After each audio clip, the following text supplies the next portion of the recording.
You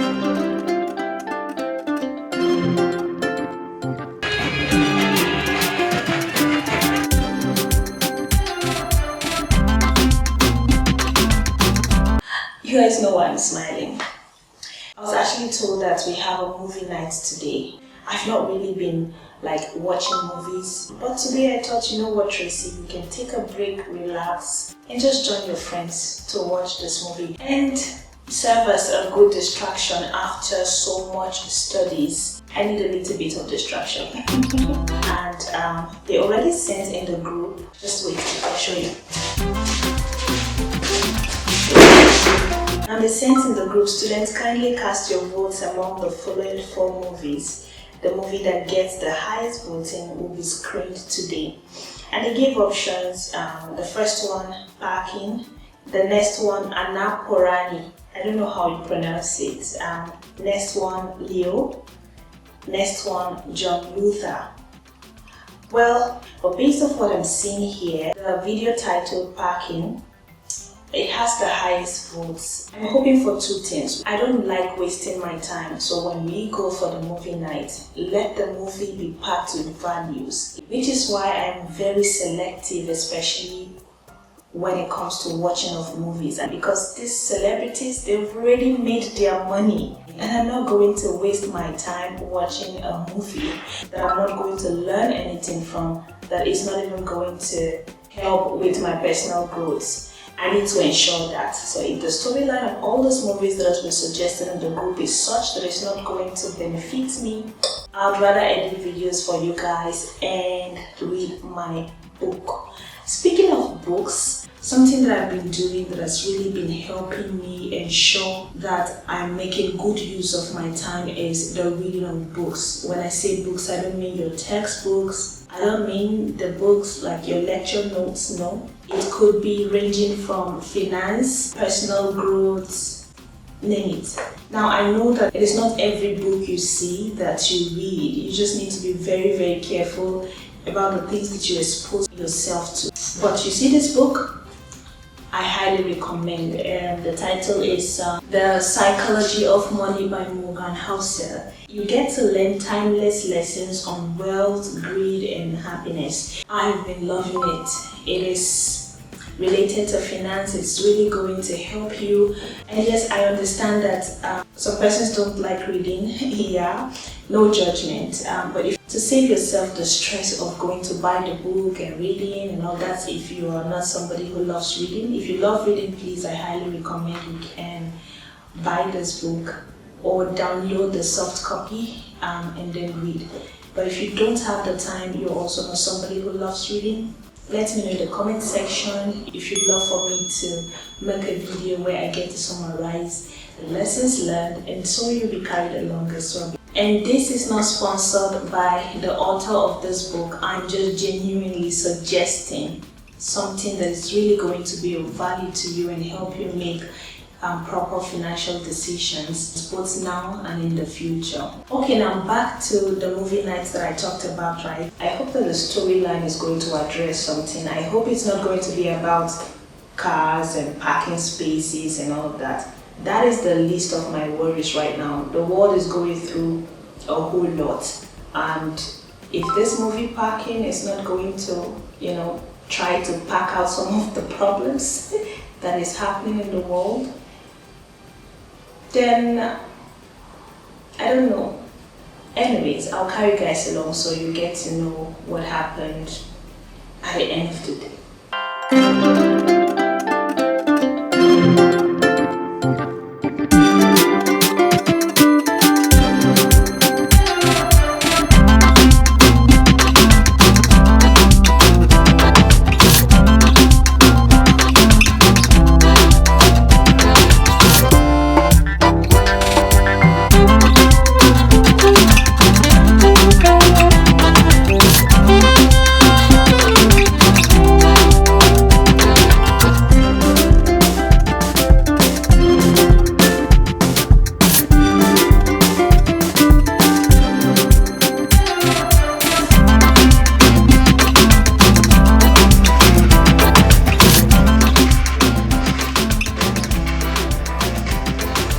You guys remember how yesterday I told you that we're going to have a movie night and I wasn't sure if the movie was such that would waste my time or if the storyline is going to open my eyes to something of value, something that I truly need to take note of. You remember?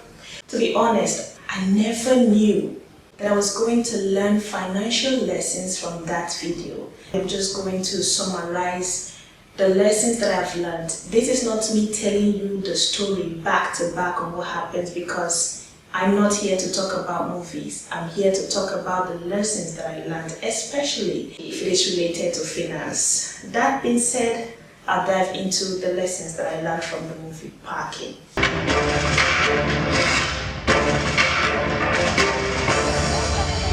In the movie, a man had to go spend beyond his capacity to buy a car simply because of the ridicule he had to face for owning a bike as compared to his neighbor who owns a car, without taking into consideration that the space in that building is enough to contain just one car and not two cars.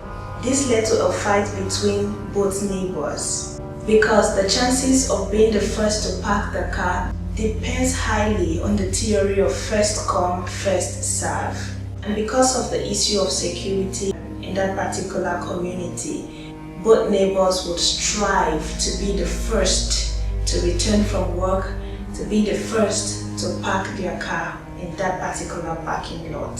It got to the point where one of the neighbors would, instead of going to work driving his car, he would rather leave it there parking, and then he would take a bike to work or book a ride. I was like, why pay extra to book a cab to work when you have a car? Then what is the purpose of owning a car in the first place? Is it just to show that, okay, you also own a car? The movie opened my eyes to how we spend on things that we don't necessarily need.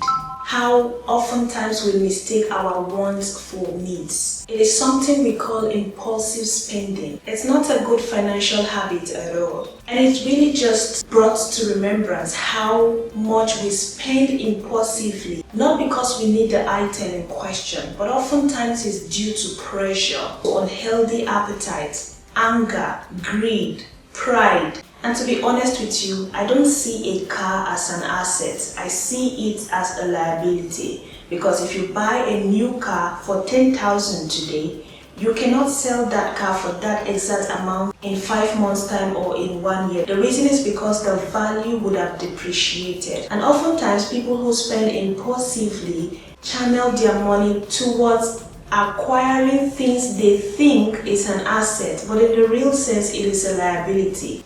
Now don't get me wrong, buying a car is not bad, but there is a particular position where you are financially and feel like, okay, right now I can actually afford a car, and even if it is depreciating, it is okay because the amount that is coming in is more than enough to make up for whatever you are losing from that car.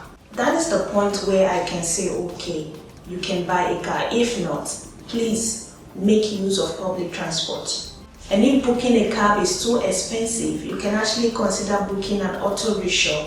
It will take you to the same destination. This is the basis for financial management. Sometimes we spend beyond our means to compete, to feel among, to prove a point that is unnecessary, and it ultimately affects other aspects of our lives. Instead of you to be financially free, you become financially burdened, because the money that you would have utilized for something that you truly needed was wasted on things that you can actually do without. These habits have consequences, which is why I've been inspired to make a video on financial habits that is keeping you poor. You will be surprised how you may have been holding yourself back financially. To know more about the unhealthy financial habits that is limiting you and keeping you poor, click on the video suggestion on your screen right here, and I'll see you in this video right now.